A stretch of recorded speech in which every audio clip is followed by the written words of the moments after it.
Hindi ka bagay maging villain o main character dito, isa ka lang NPC. Pero sige, masuot mo man sapatos ko sa entabladong to, ikay binabalaan ko. Masyado pang malambot tuhod mo para lakaran yung mga pinagdaanan ko. Kasi, kung hindi... Kanina pa nag-flex ng malupit dito si MZite laban kay MP3. Ganda rin nung hindi ka main character of villain, isa siyang NPC. NPC, yun, non-playable character. Ito yung mga sa laro, yung mga extra.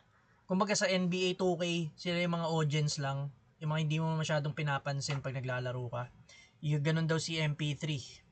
Hindi tuhod mo para lakaran yung mga pinagdaanan ko. Kasi, kung hindi Bisayang inaapi, minsan underdog. Minsan, feeling taga-USA. Yung pinoportray niya na karakter may limit na parang username. So, isipin mo, ito'y computer game. Ako'y hindi nagmi-miss. Laging critical yung damage. At sa oras na gustuhin ko, I can easily switch to a different language. Cause whenever I'm on stage, every battle is a fucking A.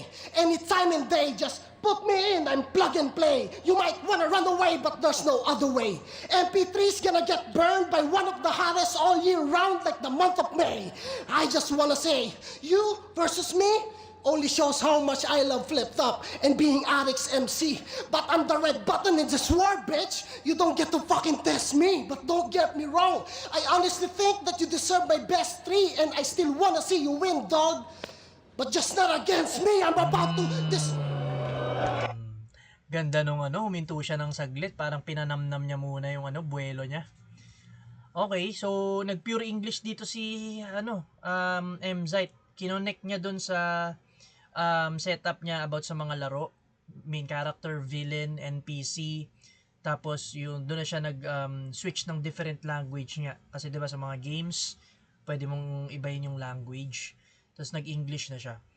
Na-appreciate ko yung ganun na yung maglalagay ka ng ganito sa material mo kasi si MP3 nagtataglish to madalas sila nila Sak Maestro, tapos pinakitaan ni MZite ng English. Hindi siya cringy na paano ba to? Hindi naman siya cringy na may mga siguro si MZite pumili lang din siya ng mga English words na hindi na malalalim na magigets din ng crowd. There's no other way, hottest all year round like the month of May. Medyo siya, madali lang i-digest ng mga crowd lalo na kung hindi naman ganun na nagaano ng English. So yun, okay lang din. Appreciate ko yung ganitong ni MZite. English niya. Plug and play, may mga double meaning din.